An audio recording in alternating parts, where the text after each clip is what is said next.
시청자 여러분 안녕하십니까. 파울러스 정상인입니다. 오늘 정상인의 100만 달러 원탁기에서는 본능과 생각의 속도에 대해서 말씀드리고자 합니다. 자, 본능. 우리 시청자 여러분께서는 논리적이고 합리적이십니까?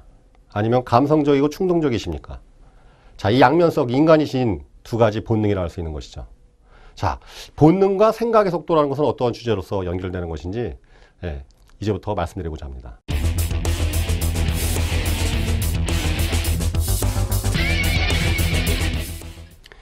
이 그림에 대해서는 우리 시청자 여러분께서도 한 번쯤은 보셨을 만한 그림입니다.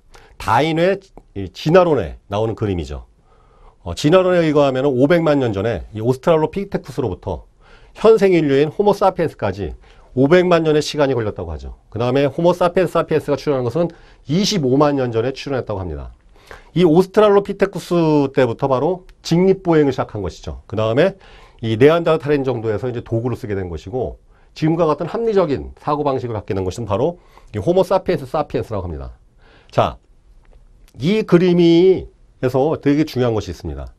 자, 살 빼는 것이 쉬울까요? 어려울까요? 물론 체질적으로 살 빼는 게 쉬우신 분도 있긴 합니다. 잘 먹어도 찌지 않는 분들이 있는데 대개의 경우에는 먹으면 찌게 되고, 이 한번 찐 살을 빼는 것이 매우 어렵죠. 특히 지금 또 날씨가 더워지고 있는데 또 여름에 노출의 계절 여름이 다가오고 있습니다. 여성분들 같은 경우에도 스트레스 받는 시기가 아닐 수가 없죠.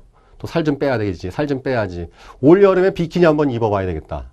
남성분들 같은 경우는 한번 식스팩 한번 만들어 봐야 되겠다. 그러나 이 살 빼는 게 보통 어려운 일이 아닙니다. 일단은 식욕을 제어하는 것도 어렵지만 또 운동도 해줘야죠. 이 식욕을 억제하는 것이 보통 어려운 일이 아닙니다. 왜 살 빼는 게 도대체 어려울까요? 살 빼는 것이. 바로 이 그림에 해답이 나와 있습니다. 왜 살 빼는 것이 어려우냐? 자, 오스트랄로피테쿠스로부터 호모사피엔스까지, 그 다음에 그 25만 년 전부터 지금까지 인류들은, 우리 인간들은 항상 배고픔에 굶주려 있었습니다. 배불리 먹었던 시기가 극히, 우리나라 같은 경우에는 100년이나 될까요? 1970년대만 해도 우리나라엔 보릿고개에 있었습니다. 그러니까 이렇게 식생활이 풍족해진 것도 불과 20, 30년도 채 안 됐습니다. 전 지구적으로 본다 하더라도 지금도 물론 삼시세끼를 못 챙겨 먹는 인구가 20억이 넘지만, 어찌하여튼 인류 식생활이 이 산업혁명과 농업혁명을 통해서 이 세 끼를 먹는 식사 습관을 갖게 된 것도 불과 100년이 채 안 됩니다. 자, 왜 살 빼는 것이 어려운가? 그것은 인체 호르몬하고 관계가 많습니다. 자, 혹시 아드레날린, 그 다음에 엔돌핀, 도파민, 이런 얘기를 많이 들어보셨죠? 자, 이런 호르몬들이 어떠한 역할을 하느냐? 자, 원시시대 때, 이 원시시대에는 어땠냐면요, 항상 굶주렸던 시기가 많았던 것이죠. 뭔가를 풍족하게 먹었기보다는, 왜냐하면 농경사회 이전에는 수렵생활을 했습니다. 그러니까 한 달에 한두 번씩 가뭄에 콩나듯이 잡히는 멧돼지나 그런 짐승들을 잡아먹을 때 유일하게 단백질을 섭취하는 것이고, 대개는 나무열매를 따먹든지 이런 것이죠. 더군다나 겨울 같은 시기에는 굶는 일이 비일비재했습니다. 자, 이 호르몬들이 어떤 역할을 하냐, 이런 것이죠. 원시인으로서 이렇게 허기져갖고 이렇게 누워있는데 갑자기 먹음직만한 멧돼지 갑자기 튀어나오면 무슨 일이 생길까요? 그때 인체에서는 그 순간에 도파민이 분비됩니다. 도파민은 어떤 역할을 하는 호르몬이냐? 바로 승부욕, 어떤 승부를 낼 때 쾌감을 주는 그런 호르몬입니다. 그래서 또 도박을 하거나 위험한 일을 했을 때, 그 일을 성취했을 때 도파민이 분비되면서 강한 쾌감을 주는 것이죠. 그 순간 멧돼지가 나타나면은 도파민이 분비되면서 그 멧돼지를 잡았을 때 그 희열감을 상상하게 하면서 에너지를 일으키게 되죠. 그 다음 단계로 아드레날린이 분비됩니다. 자, 아드레날린이라는 일은 바로 심장박동을 증가시키고, 간에 글리코겐으로 저장되어 있는 그 글리코겐이 부분에 대해서 포도당으로 이 혈류로 쫙 뿌려지게 돼서 에너지를 급격하게 상승시킬 수 있는 그런 역할을 아드레날린이 역할을 하는 것이죠. 그럼 아드레날린이 분비되면 무슨 일이 벌어집니까? 갑자기 긴장이 되면서 심장박동이 증가되면서 미친 듯이 뛸 수 있는, 그 멧돼지를 쫓아갈 수 있는 에너지원을 만들어주는 것이죠. 그럼 그 멧돼지를 위해서 막 전력 질주하게 되면 무슨 일이 벌어질까요? 달려가다가 찢어지기도 하고 깨지기도 하고 무슨 여러 가지 다치는 일이 발생합니다. 그런데 멧돼지가 눈앞에 있는데 그 아픔으로 인해서 달리는 것을 멈추거나 포기한다면 그 멧돼지를 잡을 수 있는 기회를 놓치게 됩니다. 그때 바로 인체에서는 엔돌핀이 분비됩니다. 엔돌핀은 바로 인체에서 분비되는 모르핀보다 100배 이상의 그 효력을 갖고 있는 강한 마약입니다. 그 엔돌핀이 분비되면 인체는 고통을 잊어먹게 되는 것이죠. 보통 마라톤 같은 걸 하거나 그 러닝 하이랄지 등산 같은 걸 할 때 그 고통스러운 행동을 지속적으로 하게 되면 인체에서는 엔돌핀을 분비해서 그 고통을 상쇄시킵니다. 바로 이런 호르몬 작용으로 인해서 그 원시인은 멧돼지를 잡아서 풍족한 식사를 누리게 되는 것이죠. 자, 인체에는 이렇게 호르몬들이 많이 있는데 배고픔에 대응하는 호르몬은 지금까지 밝혀진 건 8가지, 한 12가지 이상이 있다고 합니다. 왜냐하면 인류는 항상 배고픔에 시달렸고 굶주림에 시달렸기 때문에 이 배고픔에 대응하는 이 호르몬이 이렇게 풍부합니다. 그런데 비만에 대응할 수 있는 호르몬은 무엇일까요? 인슐린이 하나밖에 없습니다. 인슐린이 하는 역할이 뭘까요? 바로 과다하게 포도당이 이 혈당 수치가 올라가게 되면 인슐린이 분비돼서 그 포도당을 다시 그 간으로 들어가게 해서 이 세포로 다시 흡수되게 돼서 저장시키게 하는 역할인 것이죠. 바로 인슐린 체계가 무너지게 되면 바로 당뇨병인 것이죠. 그 혈당이 너무 높아졌을 때 인슐린이 분비돼서 그 혈당이 다시 세포 내에 흡수되게 돼서 혈당을 낮춰야 되는데 인슐린 체계가 무너지게 되면 어떤 일이 벌어지나요? 바로 당뇨. 예, 오줌으로 소변으로 당이 나올 정도로 과다한 혈당이 되는 것이죠. 이것이 문제가 돼서 모세혈관을 일으켜서 괴사 현상을 일으킨다든지 눈병을 일으켜서 여러 가지 합병증을 유발하게 되어 있습니다. 신장병을 유발한다든지 여러 가지 일이 벌어지는 것이죠. 바로 사람 몸에는 이렇게 배고픔에 대응하는 호르몬들은 아주 많으나 배부른 것에 이 비만 상태에 대응하는 것은 호르몬이 하나밖에 없습니다. 그 이유는 왜 그러냐? 바로 배고픔에 대응하는 시간은 500만 년, 100만 년의 시간이 있었지만 인류가 이렇게 식생활이 풍족해지고 세끼 식사 다 이렇게 고단백, 고지방의 식사를 하게 된 100년도 채 안 되는 시간 동안에 인간의 그 유전자에는 배고픔에 대응할 만한 그런 유전자가 반응하기에 너무나 작은 시간이죠. 어느 생물학자의 책을 보니까 어떤 환경의 변화가 돌연변이 일으킨 그런 유전자가 환경의 변화에 적응해서 사람에게 유전자로서 들어가는데 보통 10세대, 300년 정도의 시간이 필요하다고 합니다. 미니멈 300년이라고 하죠. 무슨 뜻이냐? 이런 배부른 시대가 이 비만의 시대가 최소 300년 이상 계속 지속돼야 인간은 비로소 배부른 상황에 대응할 수 있는 유전자 체계가 만들어지게 되고 그 유전이 시작된다는 것입니다. 바로 살 빼기 힘든 이유는 바로 인간 본능과 싸워야 하는 일인 것입니다. 살 빼기가 힘든 이유는 바로 생존 본능 때문에 그렇습니다. 왜냐하면 가뭄에 콩나듯이 밥을 먹어야 되는데 그 밥을 먹을 때 최대한 왕창 먹어서 많이 먹어서 몸에 비축해야 하는 것이죠. 그 유전자의 역할이 지금도 남아있기 때문에 우리는 고지방, 고단백 식사 내일도 먹을 수 있지만 그 본능이 무조건 그 지방을 축적하게 돼 있고 그 열량을 축적하게 돼 있기 때문에 그것을 막을 수가 없는 것이죠. 식욕을 통제한다는 것은 바로 본능과 싸우는 것입니다. 본능과 싸우는 것 쉽지가 않은 일이죠. 수면욕, 어떤 성욕, 그 다음에 식욕, 이러한 욕구, 사람을 생존시키기 위해서 지금까지 효율적이었던 그런 욕구들을 싸워서 이기는 것이 매우 어려운 일입니다. 자, 요즘 베이비 부머들 세대들의 그 은퇴에 대해서 많은 그 우려가 있습니다. 왜냐하면 은퇴 설계가 제대로 안 된 분들이 많다는 것이죠. 저 왜 그럴까요? 지금 70대, 60대에 계신 분들은 20, 30년 전에 40대, 30대 때 이미 은퇴 설계를 그때 이미 시작하셨어야 되는데 그때는 우리나라 사람들의 평균 수명이 1960년도 통계청 자료에 의하면은 61세였습니다. 55세까지, 그때 당시로 따지면 53세, 55세까지 정년 마치고 5, 6년 정도 손주 재롱 보다가 61세, 2, 3세, 5세쯤 되면은 세상을 떠나는 게 그 당시의 모습이었죠. 근데 지금 어떻게 됐습니까? 그 20, 30년 동안에 의학기술이 엄청나게 발달되면서 불과 인간의 수명이, 우리나라 사람의 수명이 특히 거의 25년이 늘어서 지금은 81.4세 시대가 됐습니다. 앞으로 5년 뒤, 10년 뒤에는 이제 90세 시대가 맞이하는 것이죠. 그러니 전혀 준비할 수 있는 시간이 없었던 것이죠. 지금 60세, 70세 되신 분들이 30, 40대 되셨을 때는 은퇴 설계를 할지 그런 걸 생각할 여력이 없었습니다. 무조건 있는 돈 갖고 자식들한테 교육에 투자하고 그런 것을 해결하는데 끄급했던 것이죠. 그러나 이렇게 수명이 빨리 늘어날지를 누구가 예상할 수 있었겠습니까? 시대의 변화는 이렇게 빠른데 인간의 본능, 즉 인간의 육체적인 그 변화는 그 속도를 따라가지 못하기 때문에 바로 살 빼기가 힘들어지게 된 것입니다. 다음 그림 부탁드립니다. 자, 부자가 된다는 것은 어떻게 보면 이런 것입니다. 바로 생존 본능을 거스르는 행동을 꾸준히 해야 되는 것이기 때문에 매우 어려운 것이죠. 덜 먹고 덜 쓰고 지금 누릴 수 있는 것을 희생해서 공부하고 뭔가 저축하고 비축하고. 자, 원시시대 때는 비축할 이유가 없었던 것이죠. 음식 저장 기술 자체도 없었기 때문에 그것이 멧돼지든 토끼인간에 그 순간에 최대한 먹어서 열량을 비축해야 됩니다. 왜냐하면 3, 4일 지나면 썩어 없어지니까. 예. 비축 기술이, 이 음식을 저장하고 비축 기술이 생긴 것도 불과 5,000년 정도밖에 안 됐습니다. 그 이전에는 그 음식이 부패되기 전에 무조건 먹어치우는 것이 오로지 살아가는 방법이기 때문에 최대한 먹어 살찌우는 것이죠. 그 본능이 지금도 여전히 남아있기 때문에 부자가 살 빼는 것이 힘든 것처럼 부자가 되는 것도 역시 마찬가지입니다. 결국은 부자가 된다는 것은 생존 본능과 꾸준한 투쟁을 통해서 자신의 어떠한 습관과 태도를 새로이 정의하시는 분들을 말하는 것과 마찬가지입니다. 부자의 부유함을 부러워하지 말고 부자의 태도와 습관을 부러워해야 부자가 된다. 결국 그것입니다. 뭔가 부지런히 사는 것들.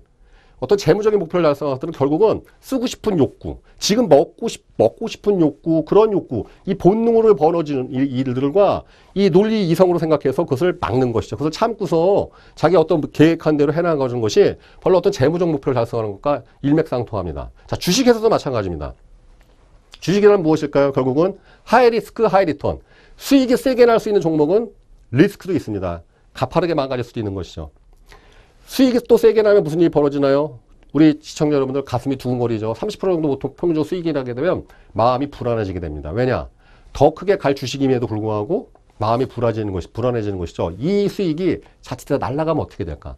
보통 종목 상담을 하게 되면은 플러스 수익 30% 이상 났을 때 많은 분들이 물어봅니다. 이거 들고 있어야 되나요? 말아야 되나요? 그러나 크게 갈 종목들은 그 종목에 대해서 정확히 아시는 분들은 그 질문을 하지 않은 것이죠. 수익에 대해서 그걸 통제할 수 있는 것이고 또 손절도 마찬가지입니다. 맨날 방송에서 그렇게 손절에 대해서 가능성을 얘기하고 마이너스 5%, 10% 이렇게 한다 하더라도 그 손해를 계좌에서 뺄 때 실현하는 것이 두려운 것이죠. 막연히 들고 있는 부적처럼 들고 있는 분들이 많습니다.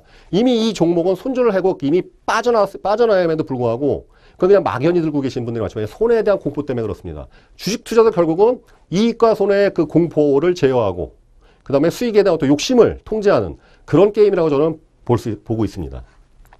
자, 1억을 모으지 못하는 사람이 과연 10억 이상의 자산가가 될 수 있는가? 이것은 어불성설이라고 할 수 있습니다. 바로 적은 것부터 통제할 수 있어야지만 큰 것도 통제할 수 있는 것과 마찬가지인 것입니다. 다음 그림 준비해 주십시오. 자, 그럼 본능을 어떻게 통제하는 것인가? 본능을 통제하는 방법에 대해서 그런 생존 본능이랄지 아직 진화가 덜 돼 있는 이 세상의 흐름과 격리도 뭔가 떨어져 있는 이 본능을 어떻게 우리가 효과적으로 통제할 수 있을까요? 바로 생각의 속도를 높이는 것입니다. 자, 새벽에 이렇게 제가 집에서 나오면은 그 힘겹게 손수레를 끌고서 이렇게 그 휴지나 폐유지나 빈 박스를 주워서 생계를 이어가시는 분들을 종종 볼 수 있습니다. 시청자 여러분들께서도 보실 수 있으시겠죠. 이분들의 어떤 직업을 폄하하는 건 절대 아닙니다. 그러나 중요한 것은 그렇게 이른 새벽에 일어나서 이러한 그 빈 박스나 빈병 이런 것을 줍고서 생계를 이어나가는 이것은 되게 힘들고 어려운 일임이 분명합니다. 하기 좋은 일보다 하기 싫은 일에 속하는 것이죠. 매일 꼭두 새벽에 일어나는 것도 매우 어려운 일입니다. 특히 한겨울에 새벽 4시, 5시에 일어나는 것이 과연 쉬운 일이겠습니까? 그 새벽에 따뜻한 침대에서 이불에서 몸을 빼서 일어난다는 것은 매우 어려운 일입니다. 한 번 일찍 일어나는 것은 별로 대단한 일이 아닙니다. 그러나 365일 새벽 3, 4시에 일어나는 것은 4, 5시에 일어나는 것은 아주 대단한 일이 되는 것이죠. 그만큼 새벽에 내 눈꺼풀과 싸우는 것은 매우 어려운 일입니다.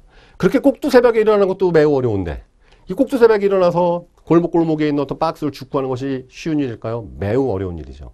폐지 50kg가 과연 얼마나 금액이 될까요? 그 손수레 가득 이렇게 쌓아 올린 그게 보통 한 사람분의 몸무게 50kg 정도가 된다고 합니다. 그 50kg의 노동의 가치는 5,750원입니다. 현재 시세가 폐지 1kg에 115원입니다. 그러면 50kg를 하면은 5,750원. 서울 시내에 웬만한 지역에 밥 한 끼 값도 안 되는 가격인 것이죠. 노동의 대가치고는 되게 박하기 짝이 없습니다. 자, 새벽에 일어나서 또 힘든데 새벽에 일어나서 이렇게 그렇게 50kg를 다 모아서 그렇게 했음에도 불구하고 벌리는 돈은 고작 5,750원입니다. 하기 힘든 노동이겠죠. 자, 제가 맨날 그 새벽에서 일어나면서 그걸 보면서 이런 생각이 들었습니다. 다음 자료 준비해 주시죠.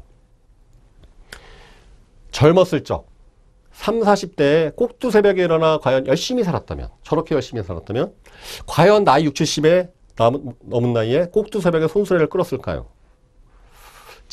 저도 지금 나이가 40대입니다만 제가 만약 30, 40대에 매일 꼭두 새벽에 일어나서 그렇게 손수레를 끌듯이 운동을 하고 공부를 하고 미래에 대한 계획을 가지고서 저 자신의 자기 개발에 투자한다든지 했다면 과연 30, 40년 뒤 60, 70대에는 과연 어떠한 일을 하게 될까요? 분명 지금보다 훨씬 나은 생활을 살고 있지 않을까요? 저는 그런 생각을 했습니다. 열심히 사는 것도 매우 중요합니다. 그러나 열심히 살아야 할 때 진짜 열심히 살아야 더 중요한 게 아닌가 그런 생각을 한 것이죠. 공부하는 것 좋습니다. 그러나 중3인 학생이 공부하는 것과 나이 80, 90대신 노인이 공부하시는 건 엄연한 질적인 차이가 있는 것입니다.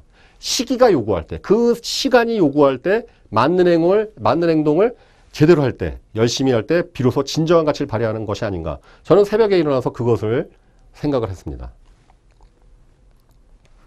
다음 자료 주시죠.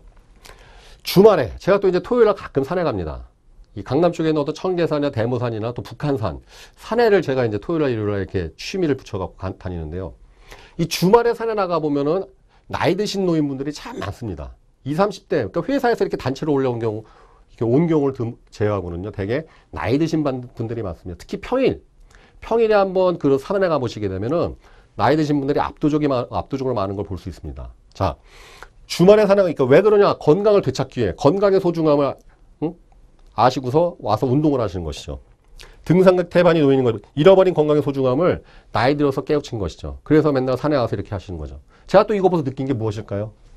다음 자료 부탁드립니다. 젊었을 적 건강할 적에 술, 담배 줄이고 주말마다 산에 다니고 운동을 했었다면 과연 나이가 들면 어떤 삶을 살까요? 바로 이것인 것이죠.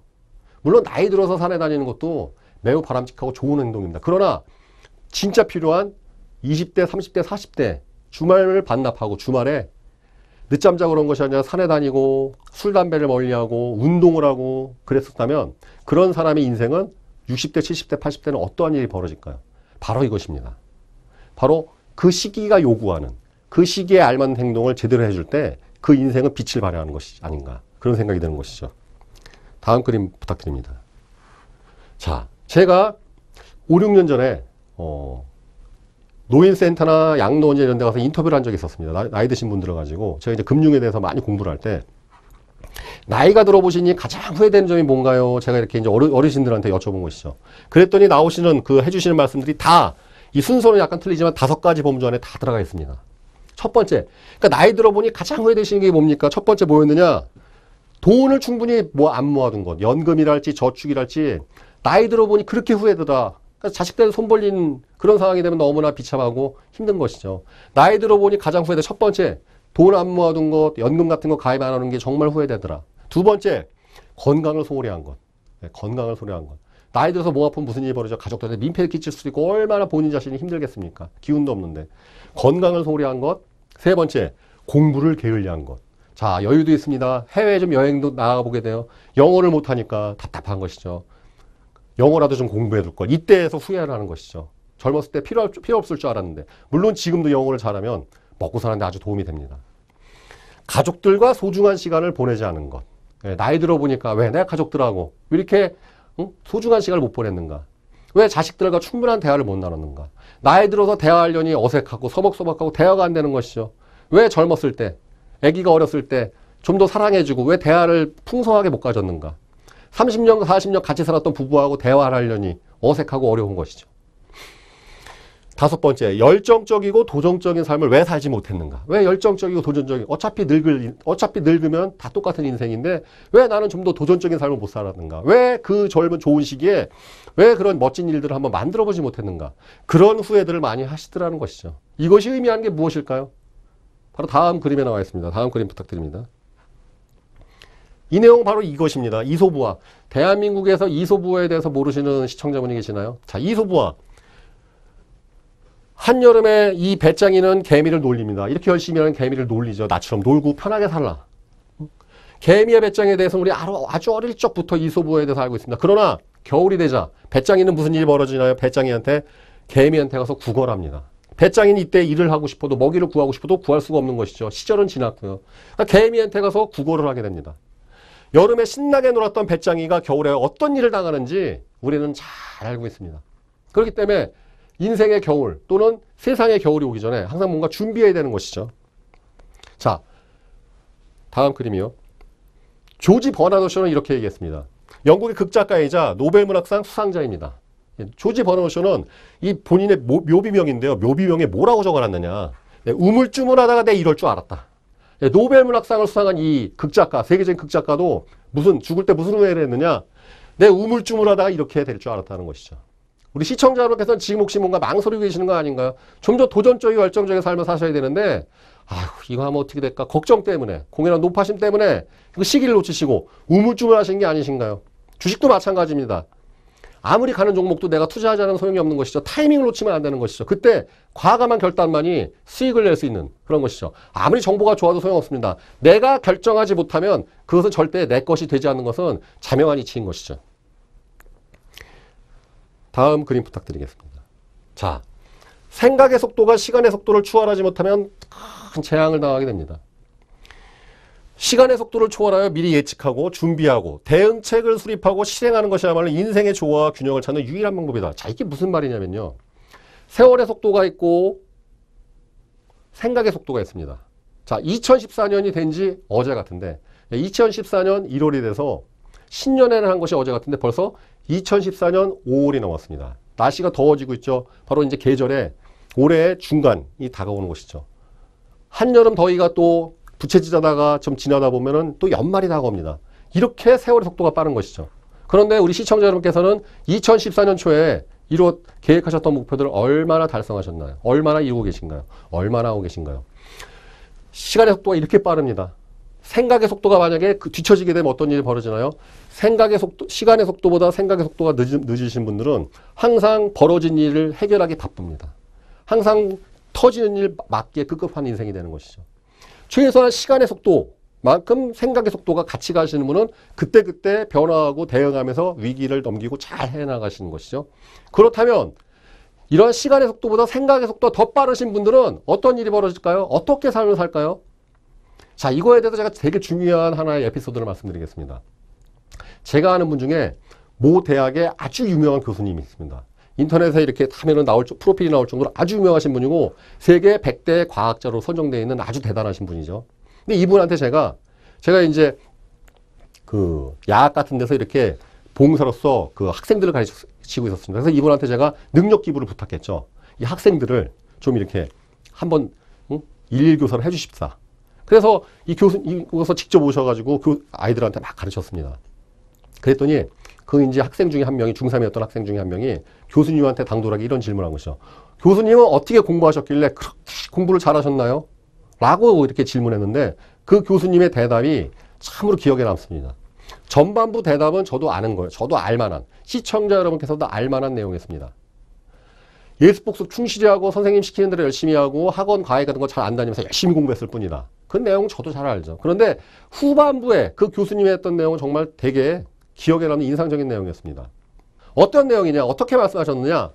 나는 중학교 1학년 때부터 친구들이 이성에 대해 관심 갖고 수업을 땡땡이 치고 부모님 몰래 오락실 다니는 것들이 전부 나중에 후회할 일들이라는 것을 미리 다 알고 있었어요. 그래서 나에게 주어진 공부를 열심히 한 것이죠.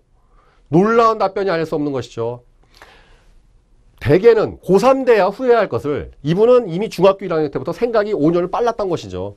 중학교 1학년 때부터 친구들이 땡땡이 치고 이성에 대해서 관심 갖고 오락실 다는 것이 나중 되면 다 부질없는 일이라는 것은 이 교수님은 중1 때 알고 있었던 것입니다. 바로 중학교 1학년 때부터 남들보다 생각의 속도가 5년이 빨랐던 것이죠. 지금 이분은 어떻게 사시느냐? 이분 나이 아직 50이 안 됐습니다. 아직도 40대 후반인데도 불구하고 술, 담배 일절 안 하시고 운동 열심히 하시고 공부 열심히 하시고 세계적인 명성을 쌓고 있는 분입니다. 지금도 역시 제가 봤을 때 이 교수님은 지금 이미 생각의 속도가 시간의 속도보다 20년 정도 빠르지 않을까.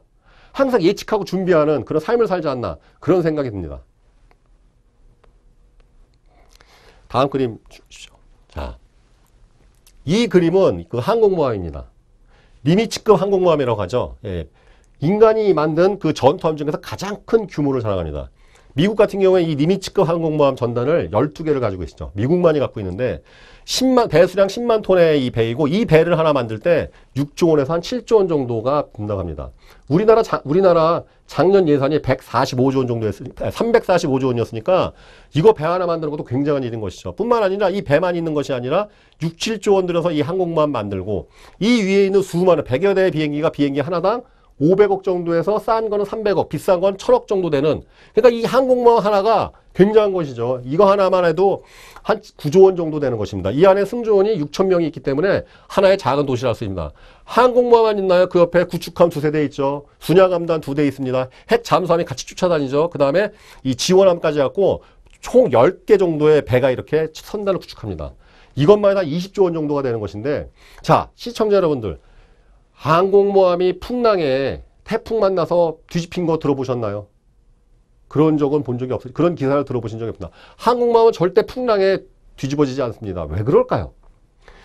한국모함이 풍랑에 침몰하지 않는 이유는 바로 50년의 운용계획을 갖고서 처음부터 배를 만들기 때문에 그렇습니다. 왜냐하면 풍랑을 뚫고서 적진에 가서 전투를 해야 되는 전투함이 풍랑을 만나서 만약에 뒤집히거나 하면 큰일 나는 것이죠. 망하는 것이죠. 그러니까 전투함을 처음부터 설계할 때부터 항공모함은 어떠한 태풍이나 폭풍이 몰아쳐도 절대 침몰하지 않게끔 그렇게 치밀하게 계획을 가지고서 합니다. 그래야지만이 50년 이상을 운용할 수 있고 전 세계 태평양을 핸들할 수 있는 것이죠.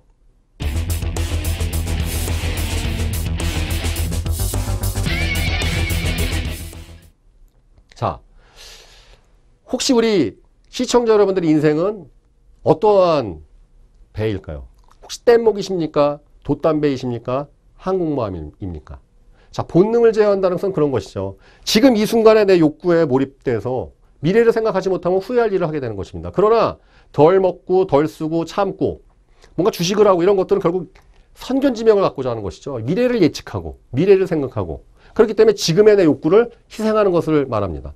지금의 욕구를 희생하고 미래를 계획한다는 건 바로 생각의 속도가 지금 그러니까 시간의 속도가 더 빠르게 만드는 것이죠. 자, 사람의 인생도 그렇습니다. 뗏목이신 분도 있고 돛담배도 있고 항공모함도 있습니다. 저수지나 강물에 있을 때는 모르죠. 그러나 인생이라는 태평양, 인생이라는 저 풍랑을 만나면 무슨 일이 벌어지나요? 돛담배나 뗏목은 풍랑을 만나면 침몰합니다. 그러나 3, 40년의 계획을 가지고서 사시는 항공모함 같은 인생을 가지신 분들은 어떠한 풍랑을 만나도 침몰될 수가 없는 것이죠. 전 세계, 전 지구를 돌면서 목표를 수행하고 내가 가고자 하는 목적지에 도달하는 것을 말합니다. 자, 오늘 파울로스의 이 정상인의 100만 달러 원탁키에서 말씀드리고자 하는 내용은 그것입니다. 우리 시청자 여러분들의 생각의 속도는 과연 얼마나 되시나요? 5년 뒤를 내다보시나요? 10년 뒤를 내다보시나요? 아니면 20년 뒤를 내다보시나요? 혹은 지금 내 앞에 벌어진 일을 해결하시기 급급하신 건 아니신가요? 아니면 지나고 난 다음 후회하시는 삶은 아닌가요? 저거 내가 한번 해볼 걸. 저거 왜 안 했을까?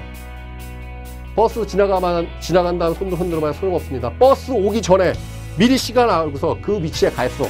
천천히 느긋하게 버스를 탈 때 우리는 안전하게 목적지에 도달할 수 있듯이 우리 시청자 여러분께서도 항상 5년 뒤, 10년 뒤, 3년 뒤 짧게 6개월 뒤라도 항상 예측하고 생각하고 시간과 생각의 속도에 조화를 맞추시는 것이 균형점을 맞추신 것이 인생에서 크게 성공하시는 인생에서 원하는 것들을 다 성취하시면서 사시는 그런 것이 아닐까 저는 이렇게 결론 드리고 싶습니다.